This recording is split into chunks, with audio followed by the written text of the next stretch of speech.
ಶ್ರೀಲಂಕಾ ವಿರುದ್ಧದ ಮೊದಲ ಟಿ20 ಪಂದ್ಯದಲ್ಲಿ ಟೀಂ ಇಂಡಿಯಾ ಜಯಬೇರಿ ಬಾರಿಸಿದೆ. ನಾಯಕ ಸೂರ್ಯಕುಮಾರ್ ಅರ್ಧಶತಕ ಹಾಗೂ ರಿಷಬ್ ಪಂತ್ ಸ್ಫೋಟಕ ಬ್ಯಾಟಿಂಗ್ ನೆರವಿನಿಂದ ಮಿಂಚಿದ ಭಾರತ ತಂಡ ಮೊದಲ ಪಂದ್ಯದಲ್ಲಿ 43 ರನ್ಗಳ ಗೆಲುವು ದಾಖಲಿಸಿದೆ. ಈ ಮೂಲಕ 3 ಪಂದ್ಯಗಳ ಸರಣಿಯಲ್ಲಿ 1-0 ಮುನ್ನಡೆಯನ್ನ ಪಡೆದುಕೊಂಡಿದೆ. ಭಾರತ ತಂಡದ ಗೆಲುವಿನಲ್ಲಿ ಕೊನೆ ಹಂತದಲ್ಲಿ ಬೌಲರ್ಗಳು ಕೂಡ ಪ್ರಮುಖ ಪಾತ್ರ ವಹಿಸಿದ್ರು. ಆದರೆ ಈ ಪಂದ್ಯದಲ್ಲಿ ಕ್ರಿಕೆಟ್ ಇತಿಹಾಸದಲ್ಲಿ ಎಂದೂ ನಡೆಯದ ಘಟನೆಯೊಂದು ನಡೆದಿದೆ.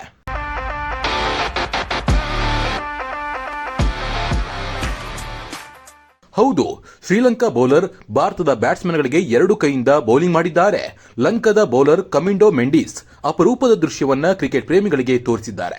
ಅವರು ಭಾರತ ಬ್ಯಾಟರ್ಗಳಾದ ಸೂರ್ಯಕುಮಾರ್ ಯಾದವ್ ಹಾಗೂ ರಿಷಬ್ ಪಂತ್ ವಿರುದ್ಧ ಎಡಗೈ ಹಾಗೂ ಬಲಗೈನಲ್ಲಿ ಬೌಲಿಂಗ್ ಮಾಡಿದ್ದಾರೆ.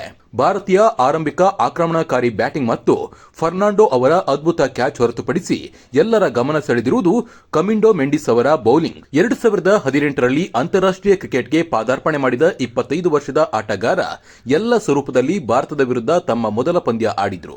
ತಮ್ಮ ವಿಶೇಷ ಸಾಮರ್ಥ್ಯ ತೋರಿಸಿದ್ರು. ಮೆಂಡಿಸ್ 10ನೇ ಓವರ್ಗೆ ಬೌಲಿಂಗ್ ಮಾಡಲು ಅಖಾಡಕ್ಕಿಳಿದಿದ್ರು. ಆಗ ಸೂರ್ಯಕುಮಾರ್ ಯಾದವ್ ವಿರುದ್ಧ ತಮ್ಮ ಎಡಗೈಯಿಂದ ಬೌಲಿಂಗ್ ಮಾಡಿದ್ರು. ಮೊದಲ ಎಸೆತದಲ್ಲೇ ಬೌಂಡರಿ ಬಾರಿಸಿದ ಸೂರ್ಯ ಕಮಿಂಡೋ ಮೆಂಡಿಸ್ಗೆ ಆಘಾತಕಾರಿ ಸ್ವಾಗತ ನೀಡಿದ್ರು. 2ನೇ ಎಸೆತದಲ್ಲಿ 1 ರನ್ ಪಡೆದ ರಿಷಬ್ ಪಂತ್ ಸ್ಟ್ರೈಕ್ ಕೊಟ್ಟರು. ಎಡಗೈ ವಿಕೆಟ್ ಕೀಪರ್ ಬ್ಯಾಟರ್ ಸ್ಟ್ರೈಕ್ ತೆಗೆದುಕೊಂಡ ಕೂಡಲೇ ಕಮಿಂಡೋ ಮೆಂಡಿಸ್ ತಮ್ಮ ಬಲಗೈಯಿಂದ ಆಫ್ ಬ್ರೇಕ್ ಎಸೆದಿದ್ದು ಇದು ಕ್ರಿಕೆಟ್ ಪ್ರೇಮಿಗಳನ್ನ ಆಶ್ಚರ್ಯಗೊಳಿಸಿದಂತೂ ಸುಳ್ಳಲ್ಲ.